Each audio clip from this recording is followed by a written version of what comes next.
Hi, I'm Jennifer Hudacek from Industrial Hygiene, and today we are going to show you how to use a sound level meter. So first, when the sound level meter arrives at your station, it's going to come in a box, but you're going to have these two boxes inside. The first one is going to be the one with the sound level meter in it, and the second will have your calibrator in it. So let me just take this out and you can see what it looks like. This is our sound level meter calibrator, which we're going to use to verify that the sound level meter is properly working. We don't want to take data, record data, and then find out later on that guess what? The sound level meter wasn't working properly. So for the sound level meter, we're going to start off with just taking it out.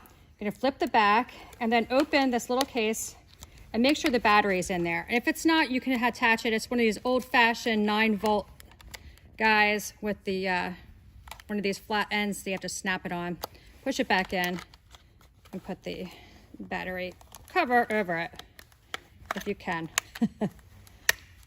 This is the fun part. There we go. All good. So then you can turn it on. So it's right now, it's the down is power off, then it goes to high, and then the next one up is low. We want to have this set to slow and A. So then we want to check it with the calibrator. So what we're going to do is, this is on the off position right now, and you can see there's a marking here for 94 decibels and one here for 114 decibels.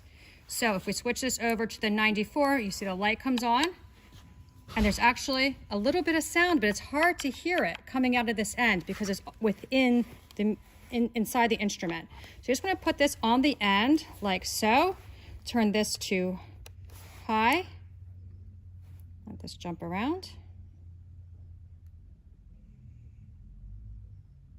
As long as they're within 1 decibel, you're good to go. So then we want to check it on 114. You can see again, we're within 1 decibel, so we know we're good. Turn that off. Okay, so now we're ready to take measurements. So it depends whether you're using the low or the high. Is really going to depend on the level of noise you're anticipating. But in general, if it's going to be on the low, it's not loud enough to be an issue. If it's noise hazardous, you're always going to be in that high range. So I generally keep it in the high. Then for the, you see the SF and then the max hold. So that's slow, fast, and then hold. We want to have this set on the slow reading. And then this, you want up on the A function. A is what all of our regulations are based on, and it most accurately reflects what the human ear hears. So then also, even though we're inside, I'm going to show you the best thing to always do is to put this little muff over the end of it, and that's in case you have wind. Even inside, you might have air handlers or something moving a lot of air. This will prevent any air movement from affecting your noise measurement. So as you can see, just as I'm talking, this is continuously moving. Because as my volume goes up and down. So this is giving you pretty accurate and pretty quick readings. So when it's now time to actually measure something, so we have our employee over here, our hard-working employee over here with a potentially noise hazardous piece of equipment. So we want to know what his noise exposure is when using this piece of equipment. So we want him to actually use the equipment while we're taking this noise measurement. So, okay, pretend you're going to take so we're not actually going to run this because it's going to be really loud. So, but just pretend you're doing some work. Go over to a piece of... we'll go over here to the UTV on the left.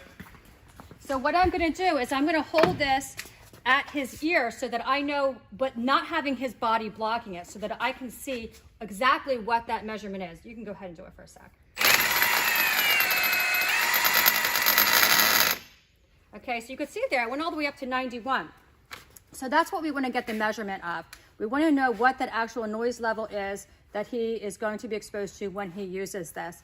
And that way we would just annotate that. We want to get the information off the equipment. This is a Milwaukee impact wrench. So that is what we are going to write down on our paperwork. If you have a specific model number, include that as well. And then include your reading. So if we wanted to go another piece of equipment, we wanted to measure the noise level of the Kubota, we'd have somebody get up in the Kubota, sit in the seat, and then similarly just put it by his ear, so we're getting the measurement of what he is exposed to while he does this. If we want to know, well, how near this equipment can I get before I also am going to be noise exposed, you can stand by the equipment and then figure out, okay, for this operation, the noise, if it's just running, is going to come from this. How far am I from that noise source? Because then I can actually calculate how far I can be before I can take my earplugs off, how far away I have to be. If it's a mower and the mower is what's making the noise, you want to get a noise reading on that as well separately.